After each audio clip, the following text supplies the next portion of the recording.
अस्सलामुअलैकुम बच्चिया, मैं बड़ा बाजार से मजबूर हाँ। मैं लगा अस मजदूरी करके अगों वजह मैनू रक्शे ने मैनू चुक के सुटिया सड़कों थले। ए लत्त इत्थों टुटी आ वेखिया राड़ ते ओह राड़ नहीं निकलदा हुण, ना कड्ढण जोगे पैसे ने। बड़ी तकलीफ होंदी आ, बड़ा ना कोल पैसा ही आ, निक्के निक्के बाल ने ते ना मजदूरी करन जोगा ना कोई पट्टी जोगे पैसे ने, ना कोई देंदा ही आ। इत्थों मैं फड़ फुड़ के लावां, मैं बहुत मजबूर हाँ। किसी मैं हस्पताल जावां ते रवां हस्पताल कोई अल्लाह जे मेहरबानी कर दवे ते, नहीं तो मैं बहुत मर जांगा इस तरह ही अंदर ही पै के। तुरेआ नहीं जांदा किसी पासे, ना कोई खान दा कोई वसीला है चज नाल।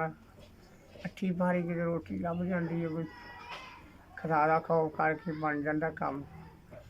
चाह चू पी ली सी, वह भी नहीं लभदी, करन जोगे ही कोई नहीं, ना हुंदा ही कोई नहीं, तुरे ही नहीं जाता।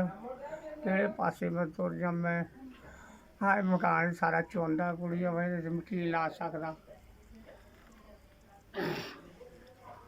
अल्लाह जे कर दोवे बच्चियां करम।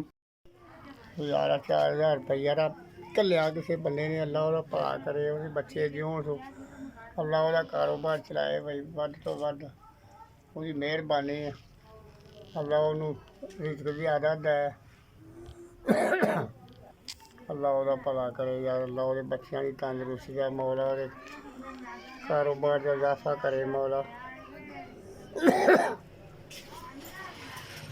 सानू 4000 रुपया दिता घल्लिया ने, जिन्हें भी घल्लिया अल्लाह ओहदा भला करे भाई। अल्लाह ओहदे बच्चे जिउण, बीमारियां तो अल्लाह ओनू महफूज रखे। आहो मैनू ओहदी मदद मिल गई, अल्लाह ओनू खुश रखे ते ओहदे